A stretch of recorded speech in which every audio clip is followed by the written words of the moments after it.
एक अद्भुत सैनिक और एक पौराणिक कहानी का नायक,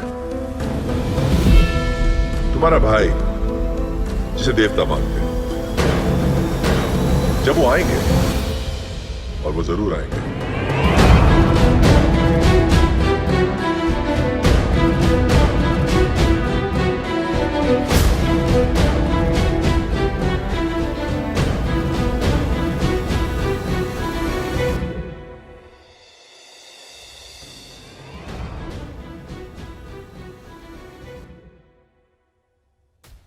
मशहूर काकोरी रेल की डकैती की प्लानिंग करने के पीछे राम प्रसाद बिस्मिल का हाथ था। बिस्मिल एक बहादुर फ्रीडम फाइटर थे, यहाँ तक कि वो एक एसोसिएशन से भी जुड़े हुए थे जिसका नाम हिंदुस्तान रिपब्लिकन एसोसिएशन था। बिस्मिल सिर्फ फ्रीडम फाइटर नहीं थे, वो हिंदी और उर्दू में कई सारी कविता और कहानी भी लिखा करते थे। सरफरोशी की तमन्ना, ये कविता बिस्मिल जी द्वारा ही लिखी गई थी। बिस्मिल हमेशा हारे हुए या मायूस हुए लोगों के अंदर फ्रीडम की आग अपनी कविता से लगाते थे, जिससे वो सारे लोगों को एहसास होता था कि वो भी लड़ सकते हैं और अपने देश को आज़ाद करवा सकते हैं। बिस्मिल का जन्म उत्तर प्रदेश के शाहजहानपुर में 11 जून 1897 में एक ब्राह्मण फैमिली में हुआ था। इनको बचपन से ही कविता और कहानी में दिलचस्पी थी।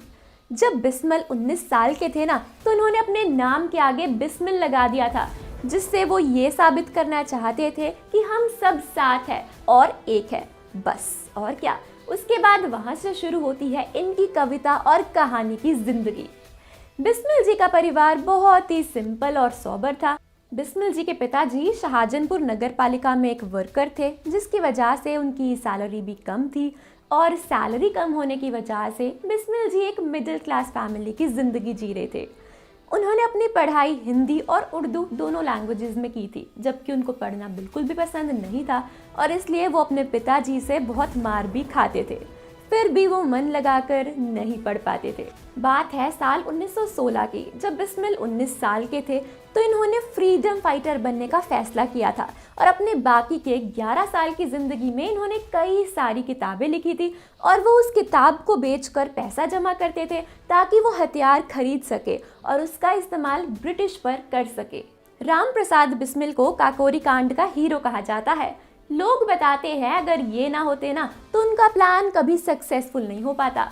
हुआ ये था कि बिस्मिल, भगत सिंह और चंद्रशेखर आज़ाद जैसे फ्रीडम फाइटर ने मिलकर हिंदुस्तान रिपब्लिकन एसोसिएशन बनाई थी, जिसमें ब्रिटिश के अगेंस्ट हथियार को उठाने का फैसला हुआ था। लेकिन उनकी सबसे बड़ी मजबूरी थी अधिक पैसे ना होना, जिसकी वजह से उन्होंने काकोरी रेल को लूटने का प्लान बनाया था। और साल 1925 9 अगस्त को राम प्रसाद बिस्मिल, अशफाक उल्ला खान, राजेंद्र प्रसाद के साथ और 10 फ्रीडम फाइटर ने एक ग्रुप बनाकर ब्रिटिश को चैलेंज किया कि वो उसकी ट्रेन को लूट कर रहेंगे। फ्रीडम फाइटर ने शाहजहानपुर से लखनऊ की तरफ आ रही ट्रेन को रोककर उसमें रखा ब्रिटिश का खजाना को लूट लिया और ये वारदात को जहां अंजाम दिया गया था ना, वो लखनऊ से 20 किलोमीटर की दूरी काकोरी में हुआ था। और उस वक्त मौजूद फ्रीडम फाइटर के हाथ टोटल 4600 रुपये लगे थे, जिसकी वजह से ब्रिटिश गवर्नमेंट में भूचाल मच गया था और आना फनन में गिरफ्तारी की गई। इस घटना की वजह से उनको 26 सितंबर 1925 में पकड़ लिया गया था और लखनऊ की जेल में डाल दिया गया था। जिस रूम में उनको रखा गया था उसका नंबर 11 था। जिसके बाद उन्होंने अपनी जिंदगी के आखिरी 4 महीने गोरखपुर के जेल में बिताए थे। ये केस बहुत दिनों तक चलता रहा और आखिरकार 2 साल बाद इसकी सुनवाई हुई, जिसमें राम प्रसाद बिस्मिल, अशफाक उल्ला खान, राजेंद्र प्रसाद और रोशन सिंह को फांसी की सजा सुना दी गई। 19 दिसंबर साल 1927 की सुबह 6 बजे काकोरी कांड के हीरो बिस्मिल को फांसी दी जानी थी। फांसी देने से कुछ देर पहले जेलर ने बिस्मिल को कसरत करते देखा और वो ये करता देख चौंक गए, जिस पर उन्होंने बिस्मिल से सवाल भी पूछ लिया। तो बिस्मिल मुस्कुराते हुए बोले, मैं भारत माता के चरणों में अर्पित होने वाला फूल हूँ और वो फूल मुरझाया हुआ नहीं होना चाहिए, वो तो एकदम स्वस्थ और सुंदर होना चाहिए, इसलिए वो कसरत कर रहे हैं।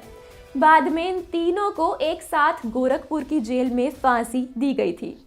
तो ये कहानी हो सकती है आने वाली फिल्म RRR की, जिसमें एक फ्रीडम फाइटर ने अपनी जान दे दी लेकिन ब्रिटिश के सामने झुकना स्वीकार नहीं किया। तो दोस्तों, आपको ये वीडियो कैसी लगी हमें कमेंट्स में ज़रूर बताएं।